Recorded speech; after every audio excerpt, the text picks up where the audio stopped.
We're going to get started tonight. We're going to ask folks to come up and speak to us right over there at the computer and take yourselves off mute so folks can hear you a little better than our virtual audience could hear us last night. We're going to change the format slightly from last night to make sure that we hear from everybody first. And so our priority in the listening session is to make sure as many people as want to talk to us get to talk to us, and that the board is available to hear from everybody who's interested in sharing their concerns. Because we want to make sure that everybody gets to speak, there's a 3-minute time limit. After we've heard from everybody, the board will talk about kind of the themes of what we've heard from folks, and talk about what it looks like to follow up and address what's come up. We're not going to respond to each individual person because that means that it's very difficult to measure that people are getting the same amount of time and attention to their areas of concern. So thank you all for joining us. The first person we have is Carla Oppenheimer.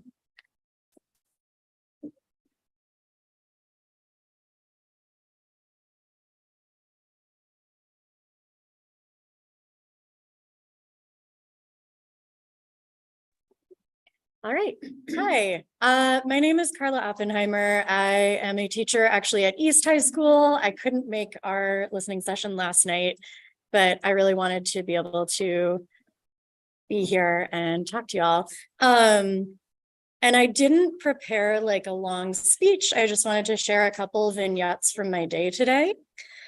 We had an unsafe situation this morning in one of my classes because despite my many requests throughout the year, we've been unable to get additional support for a class of mine that has a student with disabilities.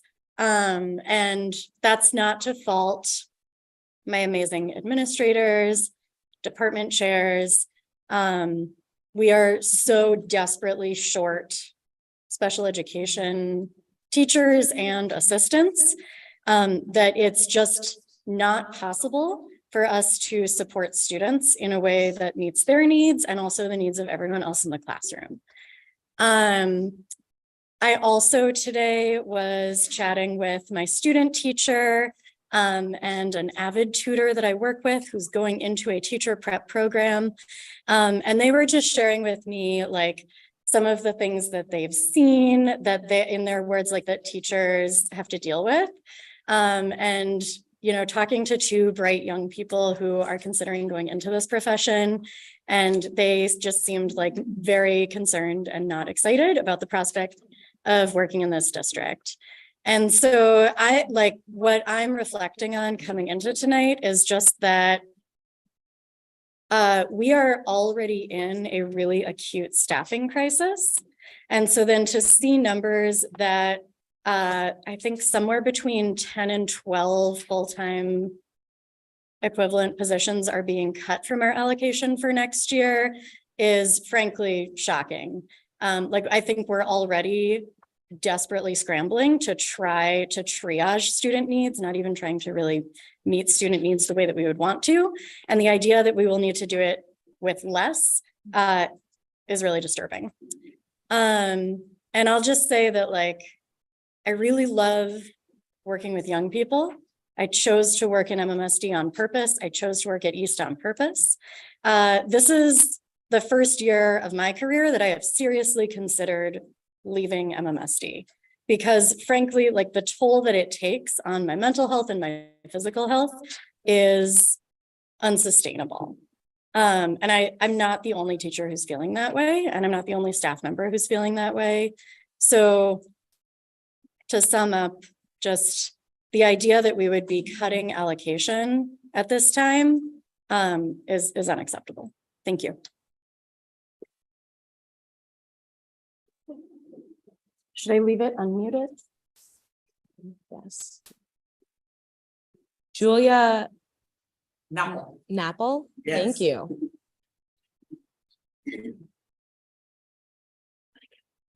Hi, my name is Julia Nepple. I am a mother of a junior at La Follette. I'm also the wife of a teacher here at La Follette. I feel that teacher's pain. My husband battles that every single day.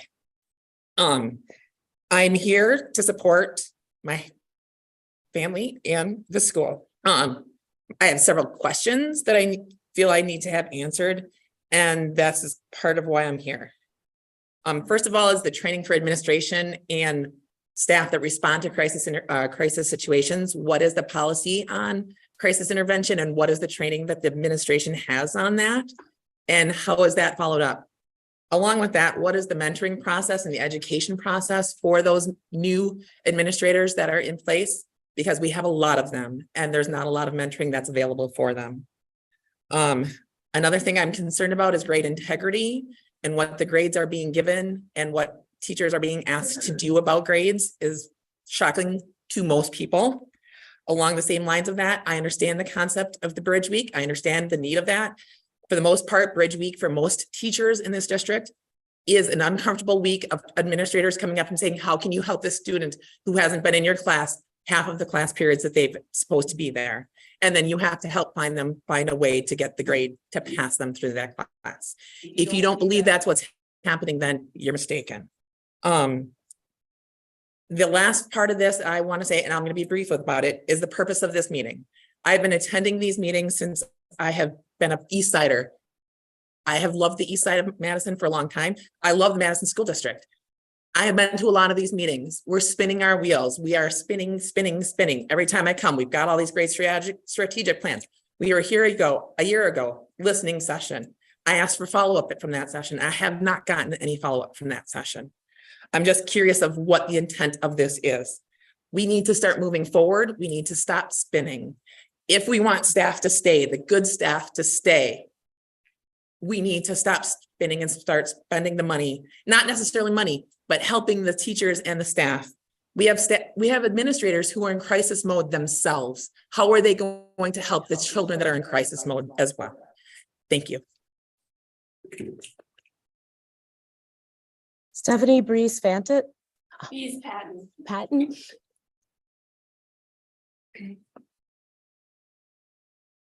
I'm here to speak to some of the challenges we are having as teachers. I'm a second grade teacher at Elvium. I love it there. It is my second home. I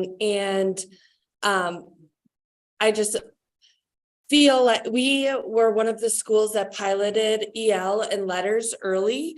And I just finished letters and like, woo, I feel great about it. And I learned so much from it. And I love how it integrates with EL. My concern is that I put in a lot of unpaid hours to not only finish letters, but also connect it to EL and plan for this new curriculum. We need to find ways to compensate teachers for this time. When we adopted Bridges for math, we had summer hours to do it. And our administration does a great job of providing us supported time in the summer, but I don't know that that's happening across the board as it should. Also class sizes. This year, we were unable to fill one of our vacancies in first grade. So we have first grade classes that are at 27. And then our allocation for next year is that that they as second graders will stay at 27. We're talking about early literacy. We cannot manage classes of 27 7-year-olds. It is so much. We cannot meet their needs in the way that we're learning how to, right? We cannot meet their literacy needs when we're supposed to be meeting with 10 small groups a day. There's not time to do that. So just speaking to more allocation for us. And then sub shortages. I'm gonna have a baby in like 3 weeks and I don't have a sub. So like that struggle is real, like, and there are long lists of subs out there and we contact and we call and they all have, they're taken. There's just, or they're not subbing anymore for various reasons. So, and then my last thing is cost of living and general compensation for teachers. You've heard it from others. We're losing teachers to other districts. You need to, one way that you can fix that problem is via compensation for the extra work we do with like letters, but also just our general wage. I know that funding at the state level has been atrocious. I know that that is at fault. And Governor Evers has a very optimistic budget moving forward, but we are gerrymandered Republican legislature for the next decade. That's not going to change. They're going to continue to cut away at us. So we have to, you know, solve some of these problems together and go for broke. Brenda Haskins.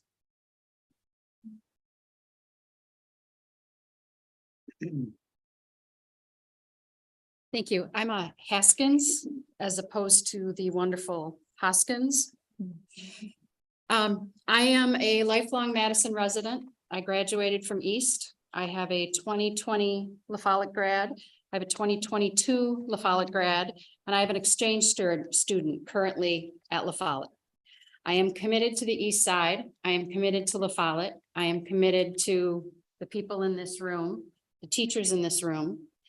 I would love to be committed to you, but I'm still pissed at you for the way the referendum was handled and how the West Side schools got to do their own fundraising.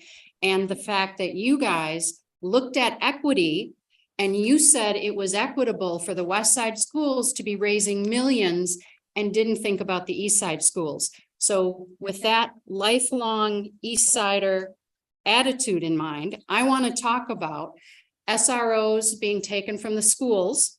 They were taken unceremoniously, and we asked what's going to be put in their place. Are we going to get social workers? Are we going to get mental health specialists? How's that worked out for La Follette? Not very well. La Follette's got the guns. Maybe the other schools do too, but ours are out in the open. How do you think it feels to tell a parent from another country who's entrusted me with their child, yeah, there are guns in our school? Multiple times. What's being done? And at the time when you took them out, we talked about what needed to be replaced. What has replaced the SROs? What have you done? We can measure that our schools aren't any safer. We can tell you that anecdotally. I want a safe school. I deserve a safe school. These teachers deserve a safe school. Our students and administrators deserve safe schools. Equity and allocations, I think they go together. If you want to be equitable, and you want to be equitable, not just, well, if you want to be equitable between the schools that have higher socioeconomic status and East and La Follette, you need to think about the allocations that we need when our ninth graders come in and they are not ready for high school. And you need to think about the allocations that you need to give in order to support those students. And it can't come from the students at the other end by taking away AP or honors or anything else. You can't take away the good things we have. You need to support the areas where we need it. And that would be equitable. It would be equitable to give everybody a boost up. Be nice if we didn't need it, but we need it. So if you want to be equitable, and you say you are, is that for me? Allocations and equity, link them. And then I think some of our problems will be alleviated. But we need to be safe in our schools. Katie Finkenmeyer. Oh, that's me. Katie is the president of Boosters, and she asked me to read a letter. I am a committed, involved, and physically present parent at La Follette High School and have been since 2016. I have spent countless hours of volunteer time in service to our community public school because I believe in supporting all children, not just my own. La Follette is a beautifully diverse school filled with sincere, kind, and unpretentious kids. We have a strong and committed staff who day in and day out go above and beyond to give all kids a chance. The greater Madison community rarely sees this positive picture beyond the constant negative media headlines. Like all of us, our students and staff want and deserve a chance to learn, grow, and thrive without fear of guns and violence. They deserve to feel proud of their accomplishments and contributions to their fellow students and our greater community. Sadly, our country has completely devolved into a society and culture that glamorizes guns and physical violence as the only way to solve our differences. Until our country and world changes, the MMSD school board and district office need to be clear-eyed about what is happening on our campus and help to develop solutions to protect our students who want a safe and productive learning environment.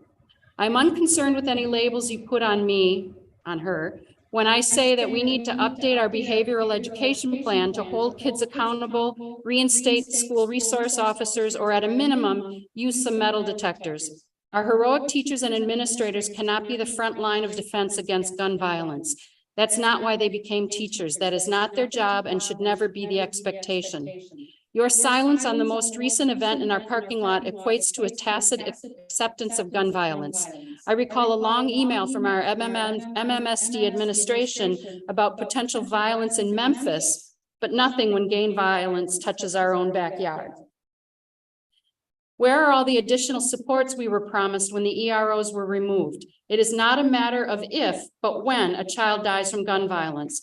Please give the students and families of La Follette the respect their school deserves. Sincerely, Catherine Finkelmeyer, La Follette All School Booster Club President. Jasmine Leplev. Sorry?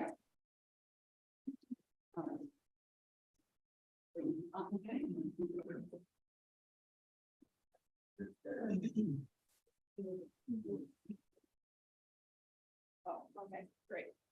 Either way. Hi, my name is Jasmine LaFlante. I work here at La Follette. I'm a family consumer ed teacher and I was hired about 4 years ago. Many people have referenced an incident in a parking lot that happened on January 31st.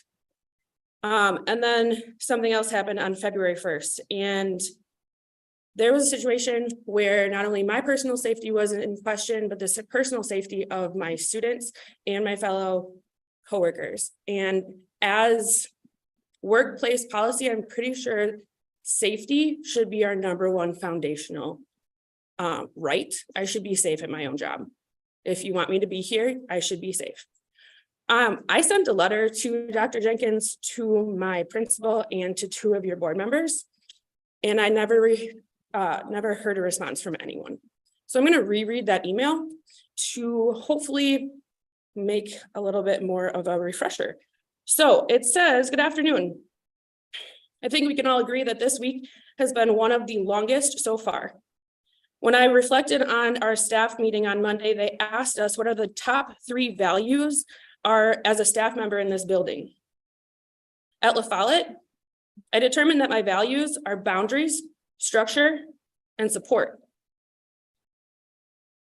All 3 of these equate to follow through and ultimately safety.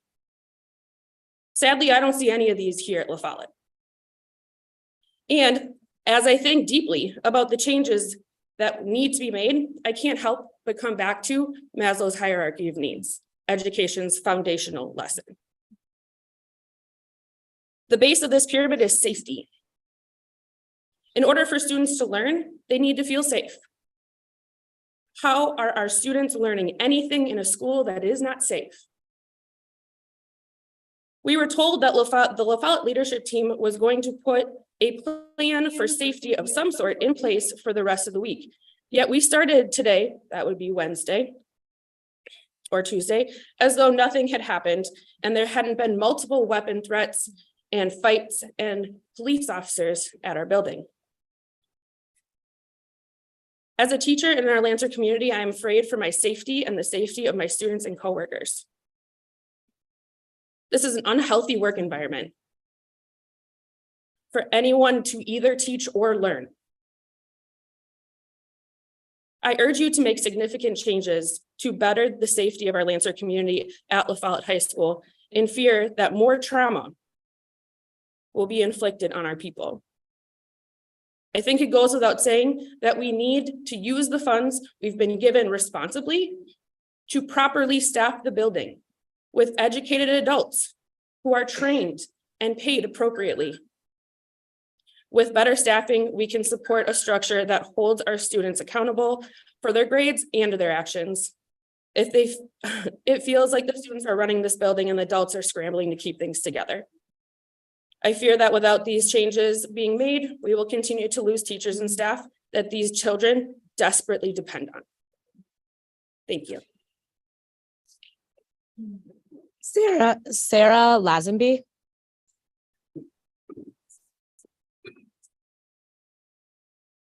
There. I am an MMSD grad, actually went to La Follette, and I have a second grader at Kennedy and a freshman at La Follette. And I'm going to start by saying that I don't want to make my comments sound like they are dismissing anyone's concerns. All of the concerns are valid. And I definitely think it's important to identify areas of improvement. But I also am really tired of having conversations in my neighborhood where I say that my kids go to MMSD schools. We live very close to the Monona Grove border, so it's unsurprising that open enrollment impacts us. But my kids have a good experience at school, and I think it's important to acknowledge that. And it's important for us as parents to acknowledge when even in the hard moments, positive things happen. And so I think it's terrible that a gun was present at school. I think it's indicative of what's happening in our broader society. I think it's indicative of the level of community divestment that's happened for children in our community and in our state. And those are certainly issues that need to be addressed within your control or within others' control. But I also want to acknowledge that the teachers that day made my child feel safe. My child came home and had a fine day that day. I appreciate the prompt communication that happened around that. So we had an email from the principal. We had a follow-up message from the principal. That's something that when incidents have happened at other schools where my kids have been at, we didn't get. And so I just want to acknowledge that there seemed to at least be some communication improvements there. I also want to say that the La Follette area schools are particularly sensitive to impacts of open enrollment on their funding. The funding model does not treat schools favorably when they lose students, even if those schools are doing fantastic things, and that threatens the ability of those schools to meet the needs of students. And honestly, many of the schools in this area have some of the highest need students in the district. And so as you're thinking about your budget and as you're thinking about policy changes around your budget and wanting to support equity in our schools and get away from deficit models and really reach each student's potential, anything that you can do to help alleviate those impacts of open enrollment would be appreciated.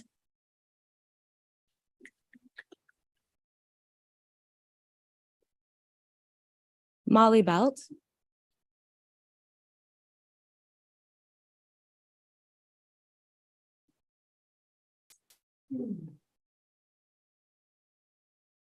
Hi, my name's Molly Belt and I teach here at La Follette.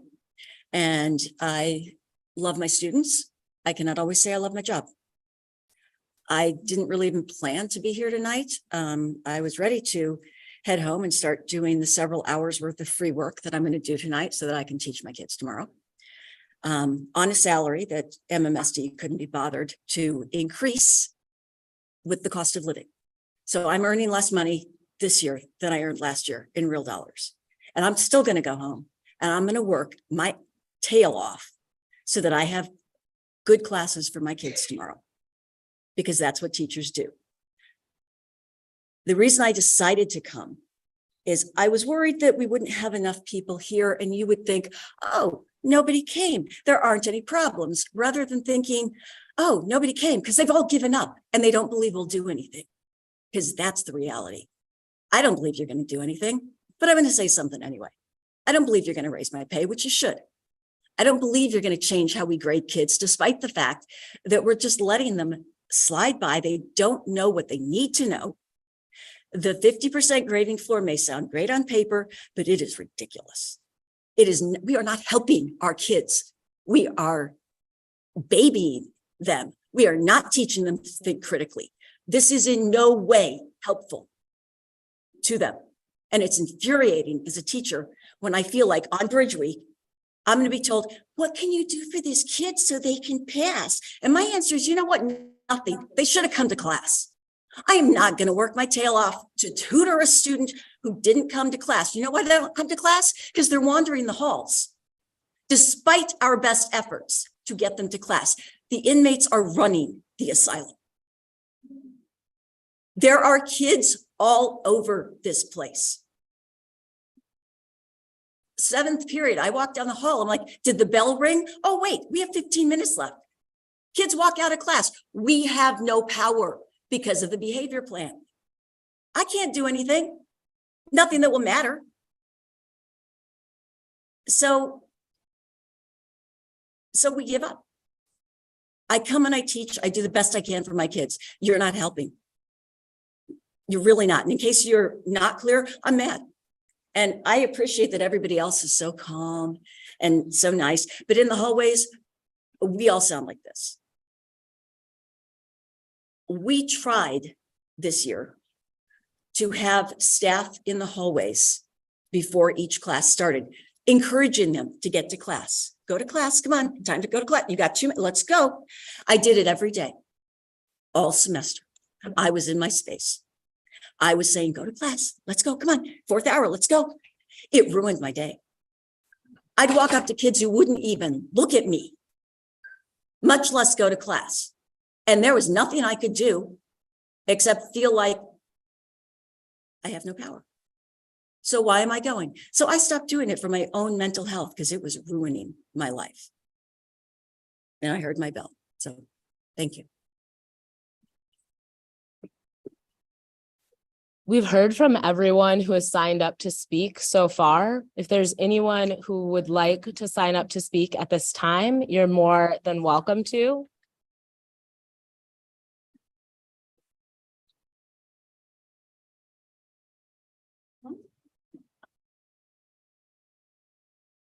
So what I said at the very beginning of the listening session is that we would hear from anybody who wanted to speak to us this evening, and then we would respond to the salient themes of what board members heard as folks spoke.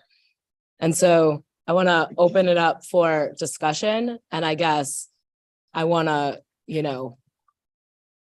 consider how both board members and the folks who are here can participate in that conversation in a way in which folks are respected and listened to and are allowed to participate and engage with the board directly.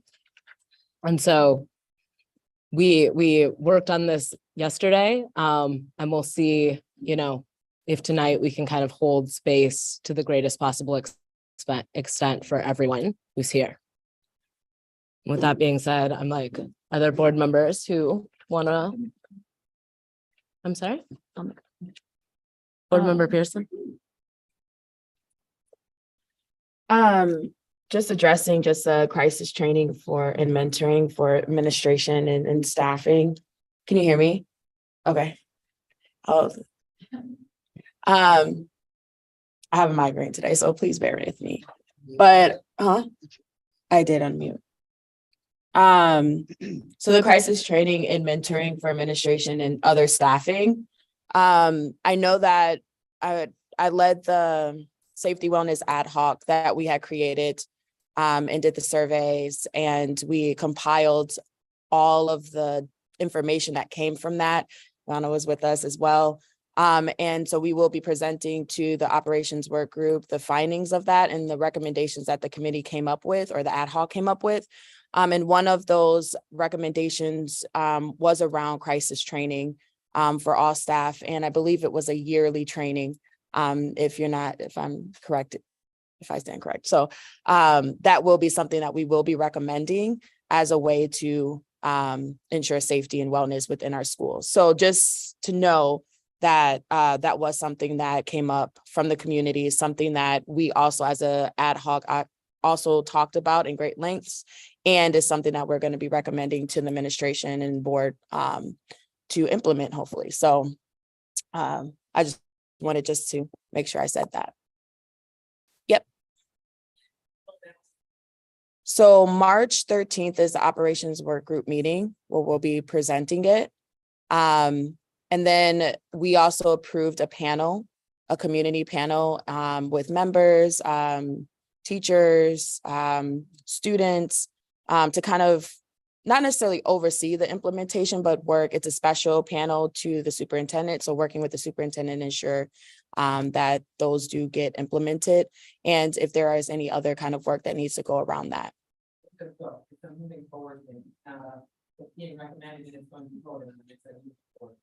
It is a recommendation that then the board will review, and some of them are not all necessarily would need a board vote, because some of them are not budgetary implications and or policy changes that need to be made.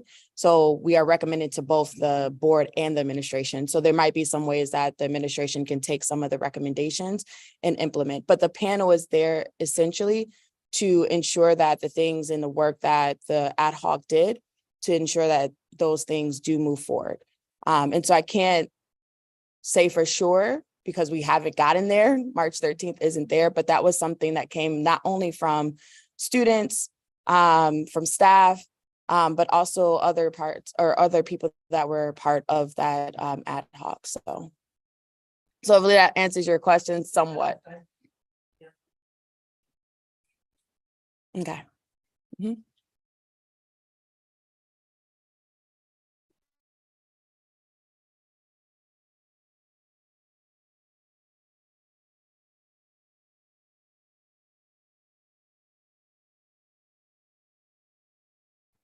I just wanna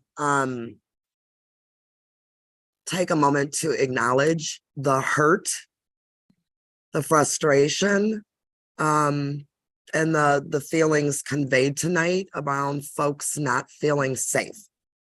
I'm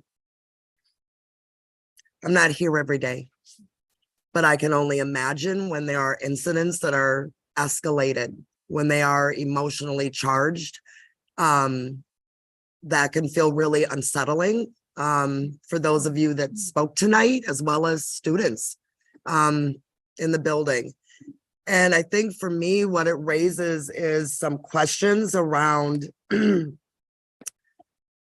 going back to our behavior education plan, which we have had a couple of conversations about what might need to be revised and changed. But also thinking about when a community has experienced and witnessed violence or something that feels very, just emotionally unsettling. What are the ways that the community is able to come back and feel like you can pull back together again? I don't know how much the practice of restorative justice or just even pulling together is happening. But I think that that's one of the questions that's being raised for me. Not that it would be an all out solution to everything, but I feel like it might help bring a community back together after going through some of the things that I've heard you speak about. So I guess for me as a board member, I want to make sure that as we continue to think about the topics, the policies that are coming before us, like we are diligent around this idea of what does safety feel like? What does it look like and sound like in a school building? And how would we know that we've resourced properly for that? And how would we know when we need to revise some of our policies to kind of get us to that end? So that's, I don't know, that's where I'm at right now, which I know isn't a direct response to any particular issue, but yeah, I just wanted to respond to like the emotions that I hear in the room. So I see several people raising their hands, and I very much appreciate that you are an audience of educators. And so what I would say is I've seen your hand for a while, and then I see both of you over here. Actually,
something gets dealt with outside of the classroom, they come back, say, welcome back.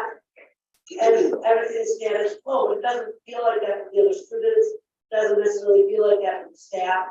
And there's no one there who can support my class, so I can go out and help deal with the situation and that kind of thing. So we really desperately need more social work, more study, and just more staff to be able to make that a reality.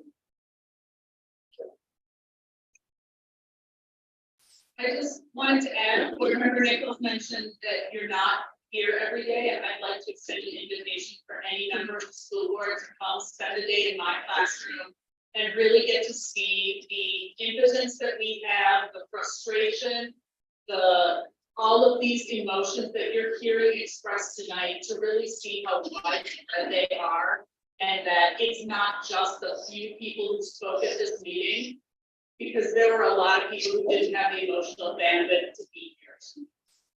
So please feel free to join us anytime. Yes. So I live in Gulf Coast. I have a sophomore who's about, and she was in Mount Grove, we live in Mount That's here, he's bilingual, that's what he's also in AP classes, bilingual, and he's on varsity soccer. So he's okay from a student perspective because he does well. I feel sorry for the kids who don't have a support system. I also went to she's my sister.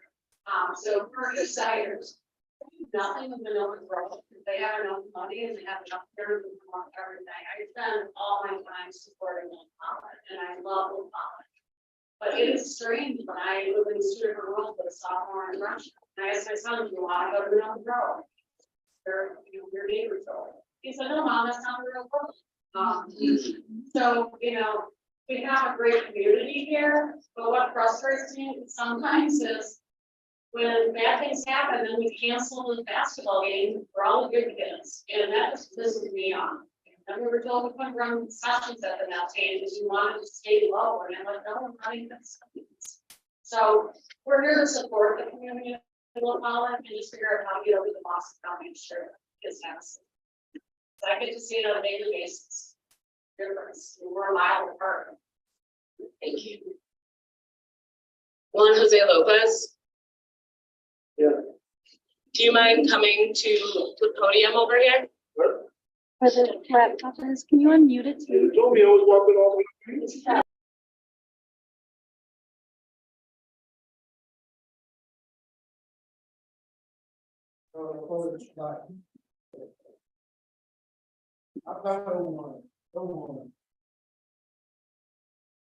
While we're waiting, we need to acknowledge that Ioana is a La Follette student.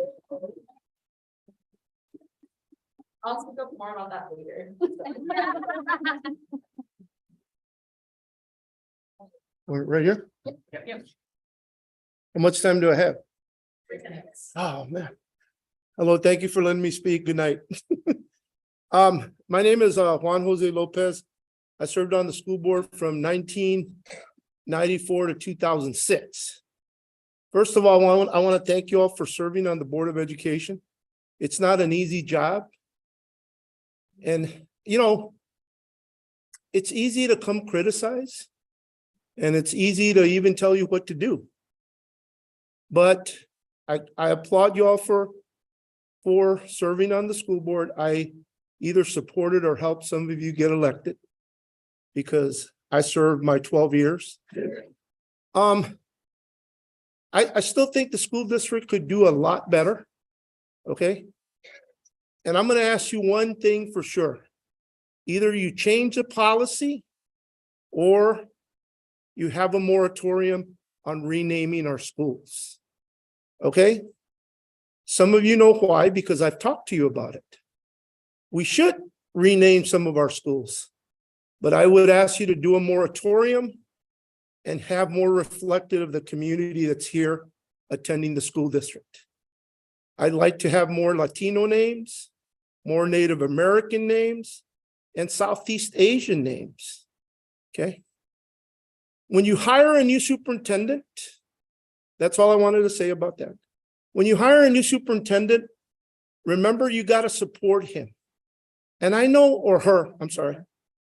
I know that you have a spokesperson But a lot of times we don't, and I, I know about the school district. A lot of times we don't think that the school board knows what's going on, or you don't convey that to us. And either you have the spokesperson and or the superintendent speaking. And you got to focus on the successes. And we don't do enough of that.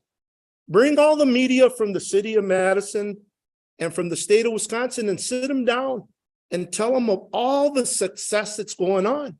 Because we don't do an effective job of that. Because the media, but the public only wants to focus on the negative stuff. And there's so much success going on. I know because, I'm on a couple of committees that have nothing to do with the school district, where we recognize the achievement, the scholarship achievement of our children, especially children of color. Especially children of color. Yes, are they challenged? A lot of our kids of color or poor children? Yes, I'm not going to deny that. But more often than not, there are successes that I don't want to just celebrate. I want you to know who is succeeding so that you know that it's just not the kids that are taking AP or the children that are coming to school every day or the kids that are not getting into behavioral issues. I want the public and I want parents and grandparents and children, people that don't have kids in the district like me to know about that. Thank you for serving, but I ask you again to do a moratorium and good luck hiring another person to run the district with all of you, not just him or her, but all of you. Thank you.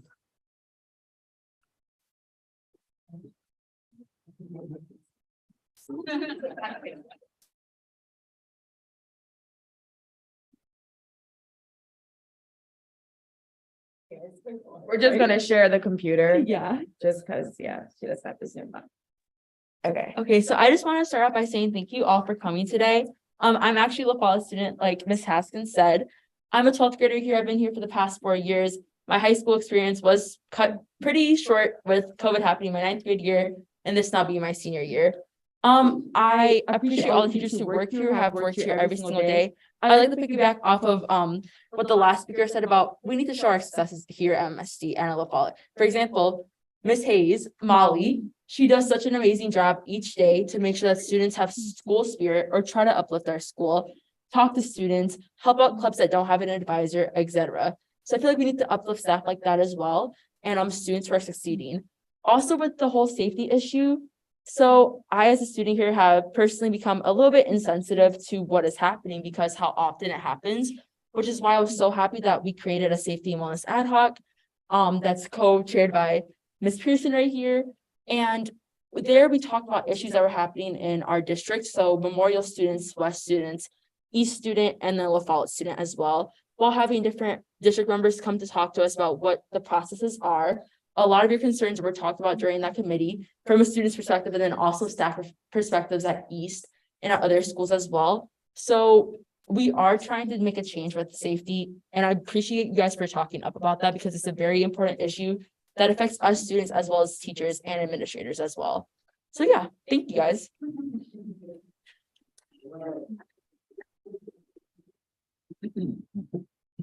We have about 11 minutes left. So if there are folks who have not had the opportunity to speak and you would like to join the conversation, if there are people here who want to add their voice to this listening session, I want to encourage you to do so. Otherwise, are there other comments from my fellow board members?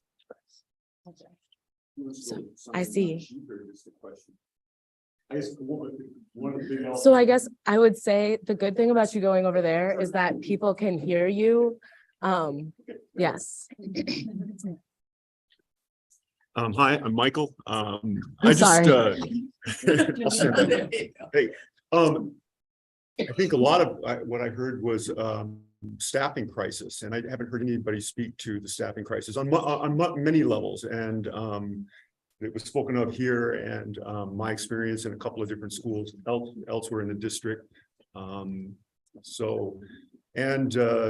as well as subs. I mean, the difficulty of getting subs. I happen to know in our middle school, Spring Harbor, every single day, staff is having to step up and cover for other teachers, because subs aren't available.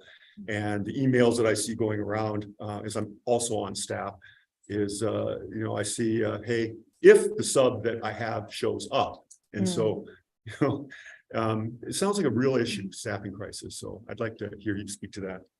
Thank you. I saw your hand, but Chris, do you wanna?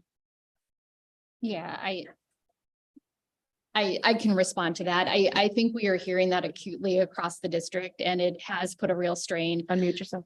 Oh. Doing that.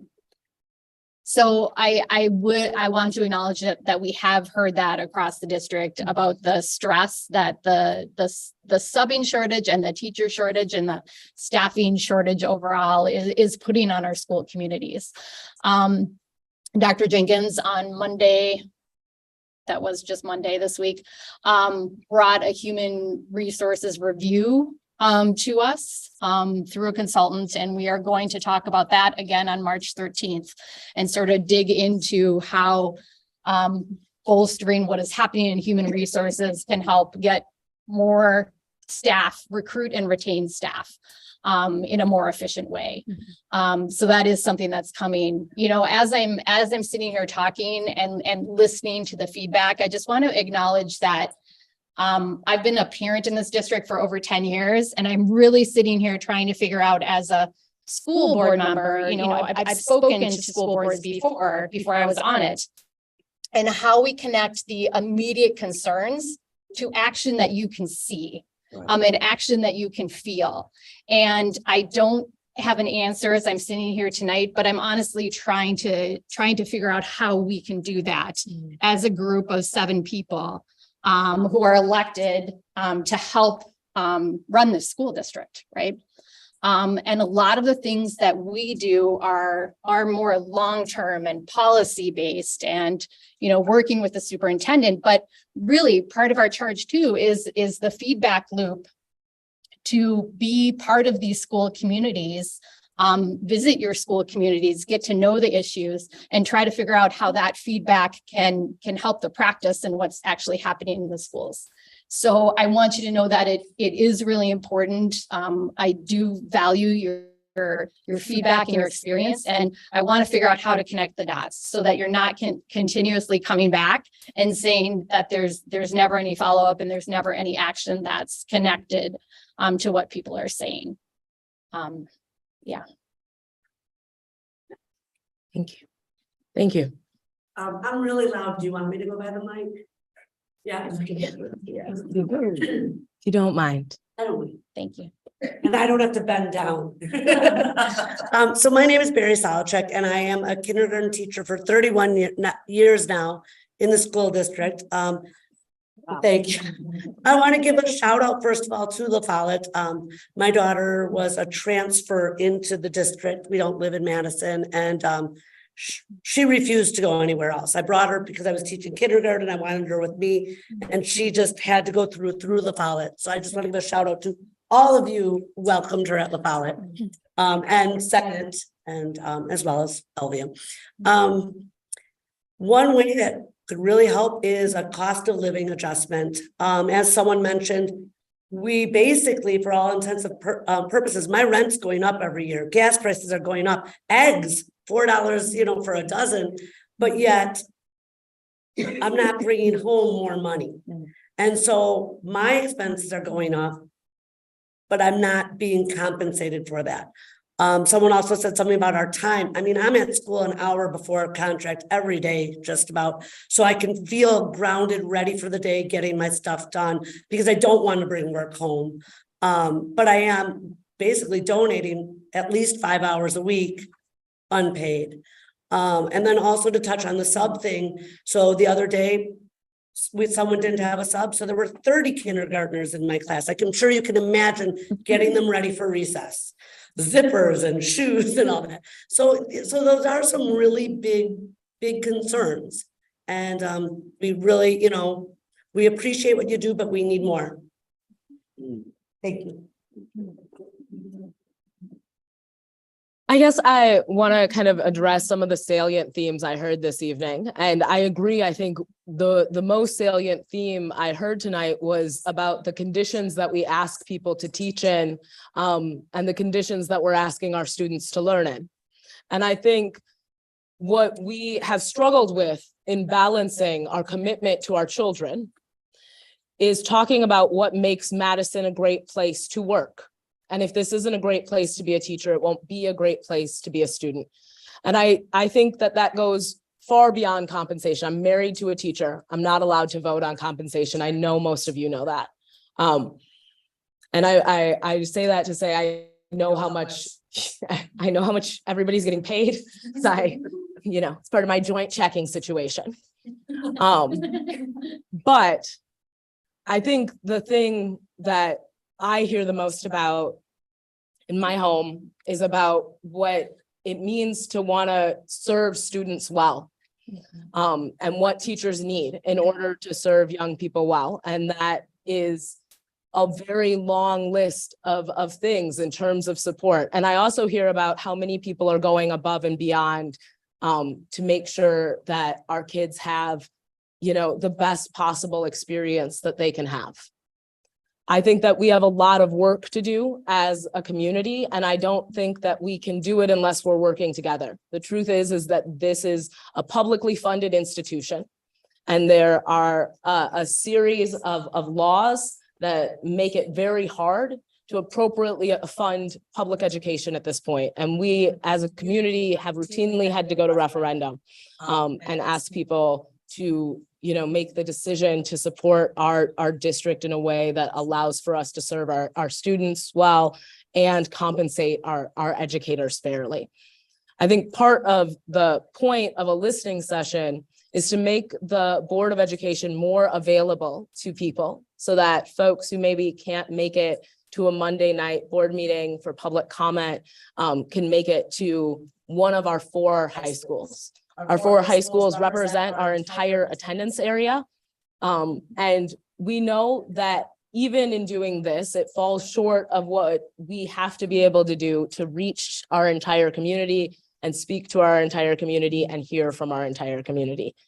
But I greatly appreciate the folks who came forward to speak this evening and the amount of commitment people express to our young people. I think as a board, folks talk about what we can and cannot do. There's 3 things we do primarily. We pass policy, we work directly with the superintendent, we pass our budget, which means we have a say in every single dollar that is spent by this district. And that is a tremendous amount of power and influence. We have a $500 million budget.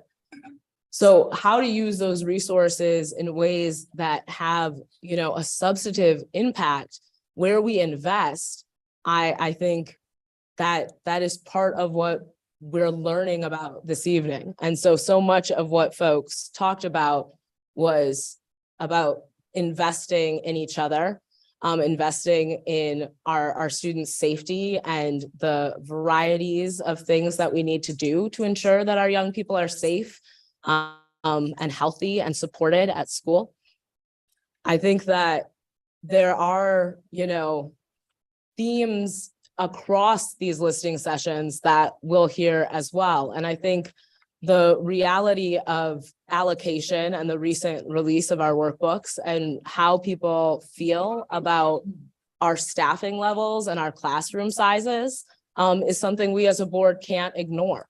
And it's also something that speaks directly to board policy. So there are areas in which we have to be able to hold ourselves accountable to the standards we have already set. And we also have to adjust those standards to this moment and to the experiences our children had throughout the pandemic.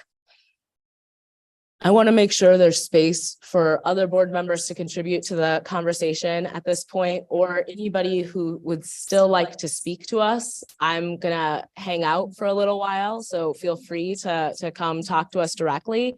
It is 6:30. I want to respect everybody's time, including the folks who are working pretty hard to make this event happen tonight. So if folks don't have more they want to say to the entire group, please feel free to approach board members, or have a lovely night, y'all.